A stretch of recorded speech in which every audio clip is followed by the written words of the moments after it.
You think losing faith means losing God. You treat doubt as distance, and you read disbelief as a verdict. Yet, a different possibility appears. Perhaps what fell was not God, but your picture of God. Imam Abu Hamid al-Ghazali faced the same collapse. He admitted that his earlier certainty failed under scrutiny. He concluded that the failure was in his assumptions, not in the reality they tried to name. He warned that a system of claims can stand even while truth remains unknown. He proposed that honest doubt is not a fall from faith but a correction of imitation. If what collapsed was a model, not the real, then your loss may be a beginning. What exactly did you lose? The presence itself, or the account you used to manage it? You examine your history with belief. You see repetition. You see agreement. You see fear of being wrong.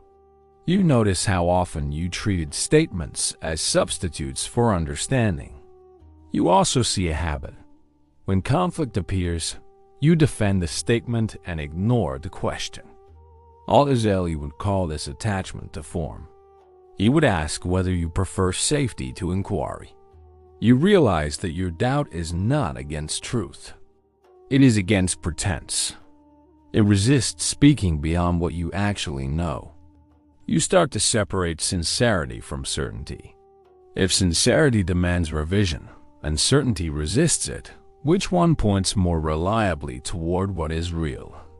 And if doubt simply removes what you cannot justify, is it loss or the first act of honesty?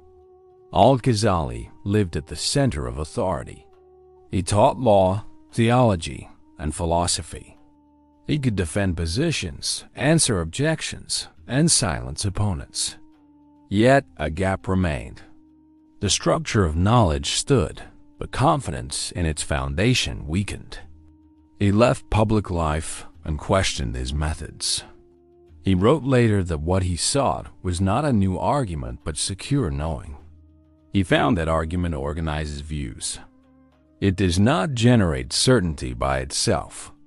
His path turned from display to verification, from winning debates to testing the ground of experience. He returned to teaching with a new emphasis: disciplined inquiry, inner refinement, and a standard of truth that could survive without approval. What changed was not doctrine, but the mode of knowing. Al-Ghazali distinguished between three layers: imitation, analysis, and direct recognition. Imitation repeats what is received. Analysis arranges what is repeated. Direct recognition confirms what is the case. He did not reject the first two. He placed them in order. Imitation can train the tongue. Analysis can sharpen the mind. But only recognition can settle the question. Recognition is not a mood.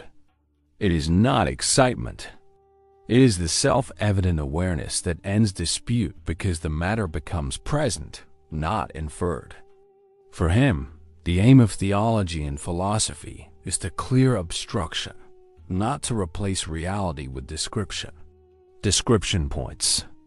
Recognition verifies. If you keep pointing but never verify, are you religious or only fluent? And if recognition arrives, what role remains for performance? You discover a conflict inside your search. Part of you wants resolution now. Another part refuses to accept anything that cannot be defended. You swing between impatience and caution.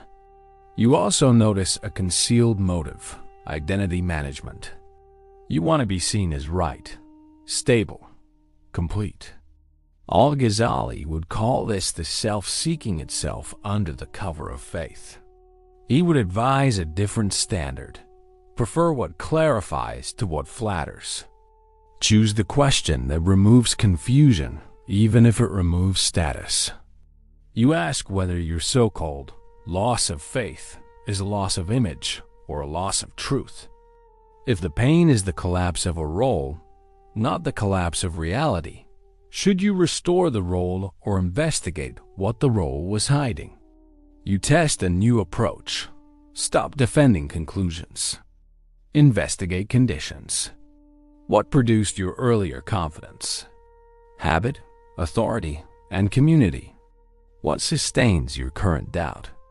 Scrutiny that your previous model cannot endure. You recognize a principle. A claim that requires protection from questions is already weak. Al-Ghazali reframed doubt as a tool. He used it to filter imitation from insight. Under this method, a belief is not rejected or affirmed by feeling, but by whether it stands when examined without fear. You begin to ask leaner questions. What can I actually verify? What follows with necessity? What remains when approval is irrelevant? If a statement survives these tests, it remains. If it fails, it is released. What, after these tests, still stands unforced? A practical realization emerges. Certainty, in the sense that matters here, is not the absence of questions. It is the end of a specific question because its object is present to awareness. Al-Ghazali described this as immediate certitude. It is not borrowed. It does not lean on reputation. It carries its own authority because denial becomes unreasonable in its light. You notice small examples. Your awareness of being aware now does not require a chain of proofs. It is self-showing. Al-Ghazali's claim is that knowledge of God belongs to a class of knowings that becomes stable through purification of the knower, not escalation of speech. So the method turns inward. Refine attention, correct motives, and verify what appears when grasping ends. If reality discloses itself, which arguments would add anything? Clarity takes on a plain form. You stop chasing replacement certainties. You commit to accurate seeing. You give up dramatic conclusions in favor of clean distinctions.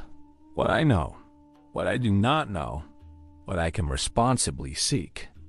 The agitation that confused inquiry with identity softens. Al-Ghazali's guidance becomes simple. Align conduct, examine belief, reduce claims to what can be lived. In this atmosphere, the sense of separation between you and truth thins. Not through image, not through emotion, through honesty that no longer performs. If God is not an object to be handled, but the ground of being known in upright awareness, then the question changes again. Do you need another picture, or do you need to remove what blocks recognition? You translate the method into practice. First, set an ethic for knowing. Prefer truth to self-image. Second, set a discipline. Speak only to the measure of verification. Third, set a habit. Return daily to quiet examination of motive and claim. Fourth, set a measure for belief. What increases clarity, integrity, and accountability remains. What protects vanity goes. Al-Ghazali tied knowledge to transformation. A view counts as known when it governs action without force or show. Under this measure, faith is not possession but alignment. It is the steady readiness to be corrected by what is real. If a belief requires constant display, it has not yet become you. When belief becomes recognition, display becomes unnecessary. Which of your beliefs already move as conduct without effort? Return to the opening question. You thought losing faith meant losing God. You now see that what collapsed was a structure built to protect certainty, not to reveal truth. Al-Ghazali's hidden method is not hidden because it is secret. It is hidden because pride overlooks simplicity. Remove pretense. Test claims. Purify motive. Accept only what stands when nothing is at stake. In this posture, the sense of absence alters. What you called distance was the noise of insistence. What you called disbelief was the failure of a picture. The reality you sought was not elsewhere. It was never an object among objects. It was the condition for all knowing, including your doubt and your correction. If nothing essential was lost, what exactly needs to be recovered? Assumption is replaced by inquiry. Inquiry matures into honesty. Honesty allows direct recognition. Recognition settles the mind without drama.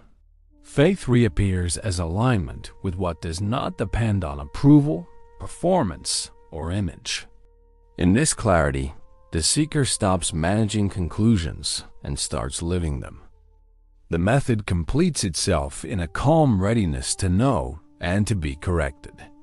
Here, finding God after losing faith means this: you did not find an object. You removed an imitation. What remains does not compete for attention.